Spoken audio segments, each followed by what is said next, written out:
Hello बच्चों, स्वागत है आपका वापस से वाई अकेडमिक चैनल पे।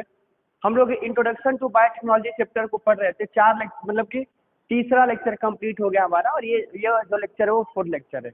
इस लेक्चर में हम लोग क्या करेंगे बेटा, क्वेश्चंस करेंगे। इसके पहले वाले लेक्चर में क्या किया था, क्वेश्चंस किया था। तो देखिएगा, हम लोग ना यहाँ तक का क्वेश्चंस कर लिए था। देखिए हम लोग बेटा ये क्वेश्चन 30 नंबर का क्वेश्चन कर लिया था, 30 क्वेश्चन हो गया था। आज हम क्या करेंगे, इससे आगे बढ़ेंगे। ठीक है, तो आइए बिना लेट किए शुरू करते हैं। क्वेश्चन नंबर 31 बेटा, क्वेश्चन नंबर 31 बोला गया है द फर्स्ट ट्रांसजेनिक क्रॉप। पहला कौन सा फर्स्ट ट्रांसजेनिक क्रॉप है? तो जो तंबाकू पौधा, टोबैको जो है बेटा, वही क्या है हमारा फर्स्ट ट्रांसजेनिक, क्या है फर्स्ट ट्रांसजेनिक क्रॉप है। ठीक है ना, तो टोबैको क्या हो गया हमारा फर्स्ट ट्रांसजेनिक क्रॉप हो गया। ठीक है, आइए अगले क्वेश्चन की तरफ बढ़ते हैं। Question number 32।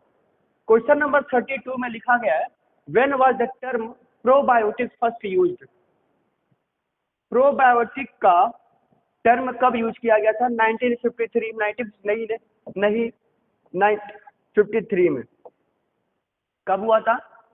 प्रोबायोटिक का टर्म यूज्ड हुआ था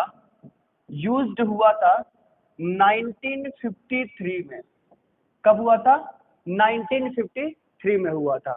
ठीक है ना, चलिए अगले क्वेश्चन की तरफ बढ़ते हैं। Question number 33।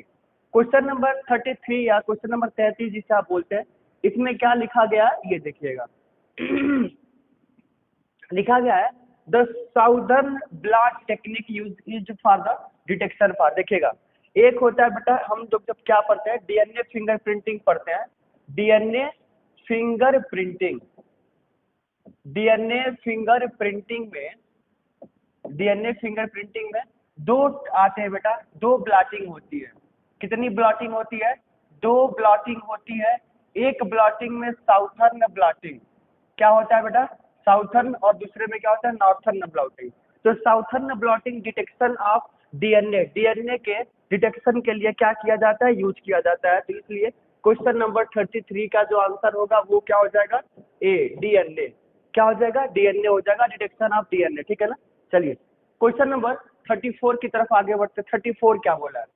क्वेश्चन नंबर 34 बोला गया द नॉर्दर्न ब्लॉट टेक्निक। आ गया बेटा ना, मैं बोला हूँ कि दो टाइप में, भी क्या हो जाएगा नॉर्दर्न ब्लॉटिंग टेक्निक जो होता है वो यूज होता है आरएनए में। किसमें? आरएनए में, मतलब कि डी वाला।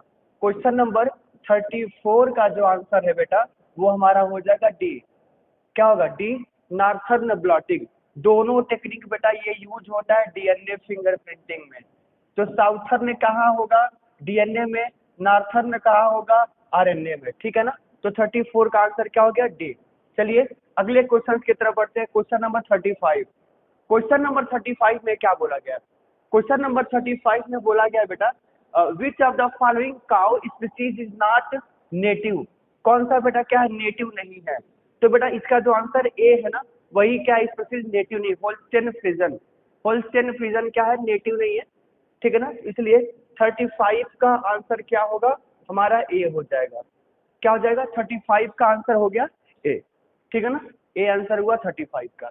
चलिए हम अगले क्वेश्चन की तरफ बढ़ते हैं। Question number 36। क्वेश्चन नंबर 36 क्या बोला गया है ये देखिएगा ध्यान से बेटा। क्वेश्चन नंबर 36 बोला गया है the maintenance of honey bee colonies in man made hive is known as. ठीक है, तो बेटा मैन मेड का जो होगा ना वो होगा हमारा एपी कल्चर। क्या होगा? AP culture. ठीक है, एपी कल्चर का मतलब क्या होता है, rearing and caring. Rearing and caring, ठीक है ना, रेयरिंग और केयरिंग प्रोग्राम को ही हम क्या कहते हैं, एपी कल्चर कहते हैं। तो इसलिए इसका आंसर होगा 36 का जो आंसर हो जाएगा, 36 का आंसर होगा बी, एपी कल्चर। क्या होगा बेटा, एपी कल्चर। ठीक है ना, चलिए आइए अब हम आगे बढ़ते हैं। Question number 37। क्वेश्चन नंबर 37 में क्या बोला गया है? क्वेश्चन नंबर 37 में बोला यह गया है कि Which of the following bacterium is useful for genetic engineering experiment? Genetic engineering experiment किस पे होता है बेटा? ई कोलाई, ठीक है, क्लेबिसेलिया, लैक्टोबैसिलाई, स्ट्रेप्टोकाकस। तो मैं आपको बता दूं कि इस पे नहीं होगा, इस पे नहीं होगा, इस पे नहीं होगा, किस पे होगा? ई कोलाई पर होगा। ई कोलाई का क्या होता है? इशर्सिया कोलाई। तो जेनेटिक इंजीनियरिंग का यूज होता है किस पर बेटा? ई कोलाई बैक्टीरिया के ऊपर। किसके ऊपर होगा? ई कोलाई बैक्टीरिया के ऊपर क्या होता है? इसका यूज होता है। ठीक है ना? तो क्वेश्चन नंबर 37 का आंसर जो हमारा होगा वो हो जाएगा ए। क्वेश्चन नंबर 37 का जो आंसर होगा वो क्या हो जाएगा? ए हो जाएगा। ठीक है ना? आइए अब अगले क्वेश्चन की तरफ बढ़ते हैं। Question number 38। क्वेश्चन नंबर 38 क्या बोला गया है हम वो देखेंगे। ठीक है, लिखा है which of the following disease uses cell therapy for treatment. कौन सा ऐसा डिसीज है जो सेल थेरेपी से करने से क्या हो जाएगा? वो सही हो जाएगा। रिकेटस नहीं बेटा, रिकेटस नहीं होगा। अल्जाइमर, हाँ अल्जाइमर क्या होगा? सेल थेरेपी करने से हो सकता है। ठीक है ना? तो अल्जाइमर। क्वेश्चन नंबर 38 का आंसर हमारा होगा बी। क्या होगा? बी। अल्जाइमर को सेल थेरेपी के द्वारा हम सही कर सकते हैं। ठीक है, चलिए अगले क्वेश्चन की तरफ बढ़ते हैं। Question number 39। क्वेश्चन नंबर 39 में क्या बोला गया? क्वेश्चन नंबर 39 बोला गया बेटा कि the main characteristic feature of, the main characteristic feature of is its pluripotency. Pluripotency, ठीक है ना? तो बेटा प्लूरिपोटेंसी किस में होता है? जर्म सेल में नहीं, स्टेम सेल में हाँ। स्टेम सेल पता है क्या होता है बेटा आपका? नहीं ना? तो आइए मैं दिखाता हूँ। सबसे पहला हमारे पास क्या होगा? स्पर्म होगा। स्पर्म और ओवा जब आपस में फ्यूज करते हैं तो क्या बनता है? जाइगोट बनता है। जाइगोट से बनने के बाद से क्या बनेगा? क्लीवेज। मतलब ये जाइगोट हो गया और ये क्या बन गया? क्लीवेज। क्लीवेज फिर क्या हो गया? ब्लास्टुला। ये हमारा हो गया बेटा ब्लास्टुला। देखिएगा ऐसे ही क्या होता है? ब्लास्टुला होता है। देखिएगा ऐसे ही क्या होता है? ब्लास्टुला होता है। तो हम इसी को क्या कहते हैं? स्टेम सेल कहते हैं। क्या कहते हैं? Stem cell. ये वाला क्या हो गया? ब्लास्टोमर के ऊपर प्रेजेंट होता है, उसे हम क्या कहते हैं? Stem cell. तो ये हमारा क्या हो जाएगा? स्टेम सेल होगा। तो स्टेम सेल क्या होता है हमारा? प्लूरिपोटेंसी होता है। तो क्वेश्चन नंबर 39 का आंसर क्या हो जाएगा? बी हो जाएगा। क्वेश्चन नंबर 39 का आंसर क्या हो जाएगा बेटा? बी होगा। क्या हो जाएगा? बी हो जाएगा। ठीक है ना? चलिए अब हम अगले क्वेश्चन की तरफ बढ़ते हैं। Question number 40। क्वेश्चन नंबर 40 क्या बोला गया है? देखिएगा क्वेश्चन नंबर 40 बोला गया है growing of plant, growing of plant in nutrient rich mist environment without the use of soil. मतलब क्या हुआ कि growing of plant in nutrient rich mist environment without the use of soil. किसका बेटा? देखिए हाइड्रोपोनिक्स का यूज होता है, इसमें एक्वापोनिक्स का भी, जियोपोनिक्स का, इसका यूज होता है। ठीक है, बिना इसके क्या हो सकता है? एरोपोनिक्स। एरोपोनिक्स का हम क्या करेंगे बेटा? इसका आंसर होगा क्वेश्चन नंबर 40 का जो आंसर है वो है ए। क्वेश्चन नंबर 40 का आंसर जो है वो क्या हो गया? ए हो गया। ठीक है, अगले क्वेश्चन की तरफ बढ़ते हैं। Question number 41। 41 क्या बोला गया? एल्कोहल इज प्रोड्यूस्ड, ठीक है, alcohol is produced from sugar molecules with the help of transgenic. Transgenic क्या होगा बेटा बताइएगा? ईस्ट होगा, ई कोलाई होगा, पोटैटो। तो ट्रांसजेनिक क्या होगा? ईस्ट होगा। क्या होगा? ईस्ट। ईस्ट से हम क्या बनाते हैं? इससे हम एल्कोहल बनाते हैं। जैसे कि देखिएगा यहाँ पर लिखा है C6H12O6, ये ग्लूकोज है। इसमें हम क्या कराते हैं बेटा? फर्मेंटेशन कराते हैं। क्या कराते हैं? फर्मेंटेशन। तो क्या बनता है? 2C2H5OH plus 2CO2। क्या बन गया? 2CO2। तो यही तो हमारा होता है बेटा इथाइल एल्कोहल। यही क्या होता है? इथाइल एल्कोहल होता है। देखिएगा तो जब हम फर्मेंटेशन प्रोसेस कराते हैं, फर्मेंटेशन किससे होता है? ईस्ट बैक्टीरिया से होता है। किससे होता है? ईस्ट बैक्टीरिया से। ठीक है, तो हम क्या होता है समझिएगा, जब हम किसी शुगर को, जब किसी शुगर को हम ईस्ट के साथ फर्मेंट कराते हैं, जब ईस्ट के साथ फर्मेंट कराते हैं तो क्या होता है, पफी अपीयरेंस आता है। ये जो CO2 होता है बेटा, उसे ही हम क्या कहते हैं, पफी अपीयरेंस, पफी अपीयरेंस कहते हैं। इसीलिए बेटा हमारा इडली डोसा में, इडली डोसा में, इडली डोसा क्या होता है, फूला हुआ होता है। क्या होगा, इडली डोसा क्या होगा, फूला हुआ होता है, ठीक है ना। और हम क्या करते हैं, ग्लूकोज को या कार्बोहाइड्रेट भी बोल सकते हैं। तो कार्बोहाइड्रेट को या शुगर को जब हम क्या कराते हैं, फर्मेंटेशन कराते हैं, तो क्या बनता है, एल्कोहल बन जाता है। तो एल्कोहल बनाने के लिए प्रोसेस क्या हो जाएगा, इस्ट हो जाएगा। इसलिए क्वेश्चन नंबर 41 का जो आंसर होगा वो हो जाएगा बी। क्या हो जाएगा, बी, ठीक है ना। चलिए अगले क्वेश्चन की तरफ बढ़ते हैं। Question number 42। क्वेश्चन नंबर 42 क्या लिखा गया है, क्वेश्चन नंबर 42 में देखेंगे तो बेटा लिखा है, the shape Dolly, the sheep Dolly was born in. Sheep Dolly कहाँ पैदा हुई थी, शीप डॉली कहाँ पैदा हुई थी। आपको पता है शीप डॉली क्या होता है, दो टाइप के डॉली थे, दो टाइप के डॉली थे, और उस डॉली के बीच में क्या किया गया था, क्रॉसिंग करवाया गया। जब इसके बीच में क्रॉसिंग कराया गया तो क्या मिली बेटा, डॉली। क्या मिल गई, डॉली। डॉली क्या था बेटा, एक स्कॉट, मतलब कि एक्चुअल में नाम अलग था, ठीक है। तो दो स्पीसीज थे डॉली के, दो स्पीसीज थे किसके, शीप के। शीप के क्या थे, दो स्पीसीज थे, और उसके बीच में उन्होंने क्या करवा दिया, क्रॉसिंग करवा दिया। क्या करवा दिया, क्रॉसिंग कराया। तो जब क्रॉसिंग कराया तो क्या मिला, मिला बेटा डॉली। डॉली डॉली डॉली डॉली पैदा कहाँ हुई थी, स्कॉटलैंड में। कहाँ पैदा हुई थी, स्कॉटलैंड में डॉली पैदा हो गई थी, स्कॉटलैंड में, ठीक है। क्या हो गया था बेटा, इसका लंग डैमेज के वजह से, लंग डैमेज के वजह से, डैमेज के वजह से जो डॉली थी बेटा वो क्या हो गई, मर गई। डॉली क्या हो गई, मर गई थी, ठीक है। अपने इंडिया में, अपने इंडिया में ह्यूमन का टिश्यू कल्चर करना, ह्यूमन का कल्चर करना क्या है बेटा, पूरी तरफ से बैन है। क्या है, बैन है, ठीक है ना। तो ये बना किससे था, ये बना था कल्चर से। किससे, कल्चर से, कल्चर से बना था, कल्चर से बना था। इसलिए इसका आंसर क्या हो जाएगा, स्कॉटलैंड। क्या हो गया, स्कॉटलैंड। देखिएगा इसका आंसर बेटा स्कॉटलैंड का।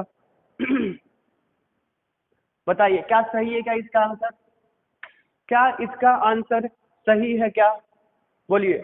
जी सर, इसका आंसर क्या है, स्कॉटलैंड होगा, ठीक है ना। चलिए अगले क्वेश्चन की तरफ बढ़ते हैं। Question number 43। क्वेश्चन नंबर 43 का जो आंसर है, लिखा गया है, pattern offspring is 50% similar to father and 50% similar to mother, ठीक है। तो पूछा गया है कि पैटर्न है जो ऑफ स्प्रिंग है, सबसे पहला क्या है देखिएगा, एक मदर है और फिर फादर है। तो इनका एक बच्चा पैदा हुआ, इनका एक क्या हुआ बेटा, एक एक ऑफ स्प्रिंग बना। क्या बना, ऑफ स्प्रिंग बन गया। ये देखिएगा, ये बन गया ऑफ स्प्रिंग, ये बन गया ऑफ स्प्रिंग। तो जब ये ऑफ स्प्रिंग बना, ठीक है, ऑफ स्प्रिंग बना, तो बोला है कि 50% सिमिलर है किससे, फादर से। 50% किससे सिमिलर है बेटा, फादर से। 50% सिमिलर फादर से, देखिएगा। और 50% सिमिलर है मदर से। तो बताइएगा किस पैटर्न के वजह से ये पॉसिबल हुआ था, कैरियोटाइप नहीं, फिनोटाइप नहीं, और यूनिफॉर्म नहीं। किससे बेटा, डीएनए फिंगरप्रिंट। किससे, डीएनए फिंगरप्रिंट से। तो डीएनए के वजह से क्रोमोसोम क्या होता है, आधा आधा डिवाइड हो जाता है। जैसे कि अगर मेल है, अगर मेल है तो मेल से कितना क्रोमोसोम, 33 क्रोमोसोम। फीमेल से कितना क्रोमोसोम, 23 क्रोमोसोम। ये दोनों आपस मिलकर के बनाते हैं एक ऑफस्प्रिंग। तभी तो स्पर्म क्या होता है बेटा, स्पर्म होता है हैप्लॉइड। स्पर्म क्या होता है, हैप्लॉइड, और ओवा होता है हैप्लॉइड। बट इससे जो जाइगोट बनता है, इससे जो जाइगोट बनता है वो कैसा होता है, डिप्लॉइड हो जाता है। क्या हो जाता है, डिप्लॉइड। इसलिए क्वेश्चन नंबर 43 का जो आंसर होगा वो हो जाएगा ये डीएनए। चलिए आइए अगले क्वेश्चन की तरफ बढ़ते हैं। Question number 44। क्वेश्चन नंबर 44 क्या लिखा गया है, ठीक है ना। तो क्वेश्चन नंबर 44 लिखा गया है arises due to genetic changes, arises due to genetic changes in the hepatocyte, hepatocyte, ठीक है ना, हिपैटोसाइट, हिपैटोसाइट की बात हो रही। देखिए तो फिनाइल कीटोनेरिया, फिनाइल कीटोनेरिया क्या होगा, हिपैटोसाइट नहीं है, ठीक है, क्या है, नहीं है। और एनीमिया, एनीमिया है, क्लोरेला नहीं है, ज्वाइंटिस नहीं है। एनीमिया का मतलब क्या हुआ बेटा, एनीमिया का मतलब हो गया कि ब्लड का कमी, क्या हो गया, ब्लड का कमी, ब्लड की कमी हो जाती है। या देखिएगा जो शेप होता है आरबीसी का, समझिएगा, shape of RBC, shape of RBC change, RBC का जो शेप होता है वो चेंज हो जाता है। कैसे होता है देखिएगा, मान लीजिए कि यहाँ पर ये ब्लड वेसल्स है, देखिएगा प्लीज, मैंने कहा कि यहाँ पर ह्यूमन का दो क्या है बेटा, अर्टरी और वेन है या ब्लड वेसल्स है, कुछ भी बोलिए, क्या ये ब्लड वेसल्स है, क्या ये ब्लड वेसल्स, सुनिएगा ब्लड वेसल्स। तो ये वाला जो है, ये वाला, ये नॉर्मल ह्यूमन का है, जो ये वाला है वो क्या है, नॉर्मल ह्यूमन का है। और ये कैसा वाला है, अफेक्टेड पर्सन का है, किसका है, अफेक्टेड पर्सन का। तो हम देखेंगे कि जो आरबीसी का शेप होता है बेसिकली नॉर्मल ह्यूमन में कुछ ऐसा होता है, देखिएगा नॉर्मल ह्यूमन बीइंग में आरबीसी कुछ ऐसा होता है, ठीक है ना, ठीक है। लेकिन वहीं पर अगर जिसको एनीमिया हुआ रहता है ये शेप ना ऐसे चेंज हो जाता है, ये शेप हो जाता है स्पिंडल शेप का, कैसा हो जाता है, स्पिंडल शेप का हो जाता है, जिसकी वजह से क्या होता है, ब्लड की कमी हो जाती है, क्या हो जाता है, ब्लड की कमी हो जाती है।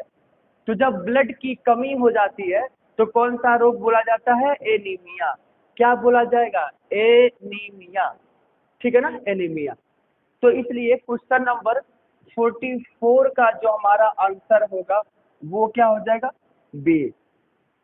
क्वेश्चन नंबर 44 का जो आंसर हो जाएगा वो क्या हो जाएगा, बी हो जाएगा। चलिए आइए आगे के क्वेश्चन की तरफ बढ़ते हैं। क्वेश्चन नंबर 45, क्वेश्चन नंबर 45 लिखा गया है कि has developed a transgenic variety of tobacco, ठीक है ना, किसने, Indian institute of science, Indian institute of technology. देखिएगा इंस्टीट्यूट ऑफ टेक्नोलॉजी का कोई रोल ही नहीं है, तो पहला गलत हो गया। इंडियन इंस्टीट्यूट ऑफ इंजीनियरिंग ये भी नहीं, इंडियन इंस्टीट्यूट ऑफ फार्मेकोलॉजी नहीं, तो किया किसने, Indian institute of science, Indian institute of science ने क्या किया था, इसलिए इसका आंसर क्या होगा, ए हो जाएगा। तो क्वेश्चन नंबर 45 का आंसर क्या हो जाएगा, ए, क्या हो जाएगा, ए हो जाएगा। चलिए आगे के क्वेश्चन की तरफ बढ़ते हैं। क्वेश्चन नंबर 46, क्वेश्चन नंबर 46 क्या हुआ ये देखेंगे। Which of the following is referred to as a superbug which cleans up oil spills? बेटा क्या है कि मैंने आपको पढ़ाया था प्रोकैरियोटिक स्ट्रक्चर के बारे में, याद है आपको। तो उस प्रोकैरियोटिक स्ट्रक्चर में मैंने आपको बताया था प्लाज्मिड, कि प्रोकैरियोटिक में क्या होता है, 4 टाइप के प्लाज्मिड प्रेजेंट होता है, पता है आपको। प्लाज्मिड क्या होता है, एक्स्ट्रा क्रोमोसोमल डीएनए को क्या कहते हैं, extra chromosomal self replicating DNA को हम प्लाज्मिड कहते हैं, ठीक है ना। मैं यहाँ ऊपर लिख रहा हूँ और देखिएगा प्लाज्मिड क्या होता है, मैं यहाँ पर लिख रहा हूँ, देखिएगा प्लीज। तो बैक्टीरिया का प्लाज्मिड क्या होता है, extra chromosomal, extra chromosomal DNA self replicating, self replicating ठीक है ना। Extra chromosomal DNA and self replicating को क्या कहते हैं, प्लाज्मिड कहते हैं। बैक्टीरिया में 4 टाइप्स के प्लाज्मिड होते हैं। पहले नंबर पे हम बोलते हैं आर प्लाज्मिड, पहले नंबर को क्या कहते हैं, आर प्लाज्मिड। दूसरे नंबर को कहते हैं फर्टिलिटी प्लाज्मिड, क्या कहते हैं, फर्टिलिटी प्लाज्मिड। तीसरे नंबर को कहते हैं बेटा टी आई प्लाज्मिड, क्या कहते हैं, टी आई प्लाज्मिड। और फोर्थ नंबर को ही हम बोल देते हैं डिग्रेडेटिव प्लाज्मिड। याद करिएगा, ये हम पहले से पढ़ रखे हैं डिग्रेडेटिव प्लाज्मिड। तो यही जो डिग्रेडेटिव प्लाज्मिड है, जब आइल का शिपमेंट होता है, जब आइल का शिपमेंट होता है एक कंट्री से दूसरे कंट्री में, जब आइल का शिपमेंट होता है एक कंट्री से दूसरे कंट्री में, ठीक है ना, तो शिप के ऊपर ऐसे बड़े बड़े क्या होते हैं, बॉक्स बने होते हैं, बॉक्स बने होते हैं। तो जब इसका ऑयल हम इसके अंदर डालते हैं तो ऑयल की कुछ बूंदे यहाँ नीचे गिर जाती है, जिसके वजह से इसके ऊपर एक लेयर बन जाता है, एक लेयर बन जाता है ऑयल की, एक क्या बन जाती है, लेयर बन जाती है। तो ये जो ऑयल्स का लेयर होता है, एक बैक्टीरिया है जिसका नाम है स्यूडोमोनास पेट्यूडा। स्यूडोमोनास पेट्यूडा एक बैक्टीरिया है जो क्या करता है, ऑयल लेयर्स को ब्रेक कर देता है। स्यूडोमोनास पेट्यूडा देखिएगा कहाँ है जी, ये है पेट्यूडा, स्यूडोमोनास पेट्यूडा। तो इसलिए क्वेश्चन नंबर 46 का जो हमारा आंसर हो जाएगा वो हो जाएगा ए। 46 का बेटा हमारा जो आंसर होगा वो हो जाएगा A. Pseudomonas putida clean up spills oil, oil layer को तोड़ देता है। कौन बेटा, स्यूडोमोनास पेट्यूडा। चलिए अगले क्वेश्चन की तरफ बढ़ते हैं। Question number 47। क्वेश्चन नंबर 47 में क्या लिखा गया है, chlorella species are commonly used in the removal of hydrocarbon, heavy metals, bio fertiliser, medicine. तो जो क्लोरेला स्पीसीज होता है, मैं आपको बता दूं कि जो क्लोरेला होता है वो कामा के जैसे दिखता है। जो कौन सा रोग डिसीज करता है बेटा, विब्रियो कॉलरेई, विब्रियो कॉलरेई, कालरा रोग क्या करता है बेटा, प्रोड्यूस करता है, जिससे हम क्या करते हैं, लूज मोशन, हिंदी भाषा में या आसान भाषा में इसे क्या कहते हैं, लूज मोशन कहते हैं। क्या कहते हैं, लूज मोशन, ठीक है ना। तो ये क्या होता है, क्लोरेला जो होता है वो ना हाइड्रोकार्बन्स को, ठीक है ना, रिमूवल के लिए क्या होता है, ये जरूरी होता है, ठीक है। तो क्वेश्चन नंबर 47 का जो आंसर है वो हो जाएगा ए। ये क्वेश्चन किस चैप्टर का बेटा, ये क्वेश्चन है इंट्रोडक्शन टू बायोटेक्नोलॉजी चैप्टर का क्वेश्चन है। और क्लास 10th में ये टॉपिक है इंट्रोडक्शन टू माइक्रोबायोलॉजी।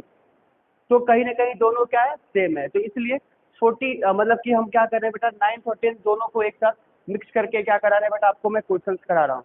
तो 47 का बेटा जो हमारा आंसर होगा वो हो जाएगा ए, ठीक है ना। चलिए क्वेश्चन नंबर 48 की तरफ आगे बढ़ते हैं।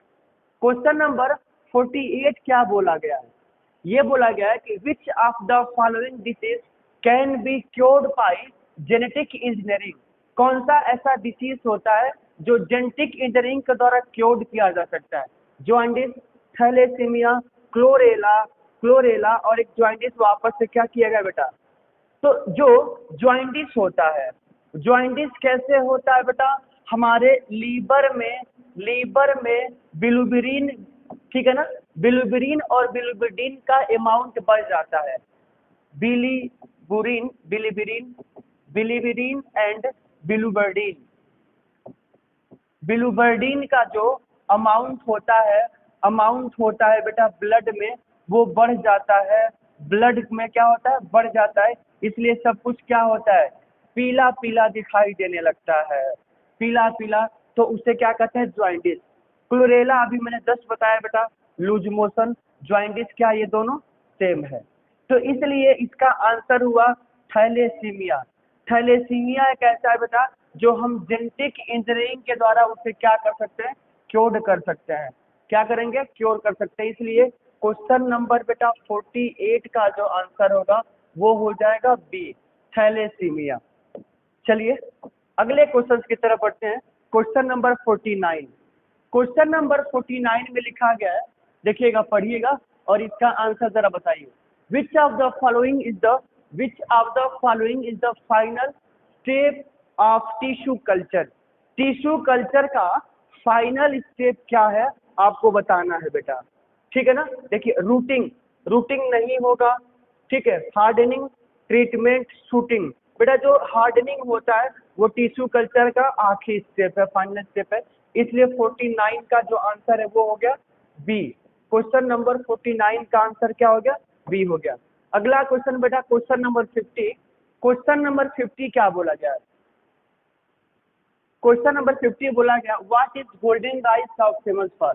गोल्डन राइस किसके लिए फेमस है, आपको बेटा मैं 4th क्वेश्चन करा रहा हूँ गोल्डन राइस पे। विटामिन ए के वजह से क्या होता है, ये फेमस होता है। गोल्डन राइस किसकी वजह से फेमस है, विटामिन ए के वजह से फेमस है, ठीक है ना। चलिए तो बेटा आज हमने 50 क्वेश्चंस किया है, क्वेश्चंस और बचे हुए हैं, ठीक है ना। वो हम क्या करते हैं अगले लेक्चर में करके क्या करेंगे, इस चैप्टर को कंप्लीट कर देंगे, ठीक है। फिर ये जब चैप्टर कंप्लीट हो जाएगा तो हम क्या पढ़ेंगे, नेक्स्ट टॉपिक को पढ़ेंगे, ठीक है। ओके, थैंक यू, पढ़ते रहिए।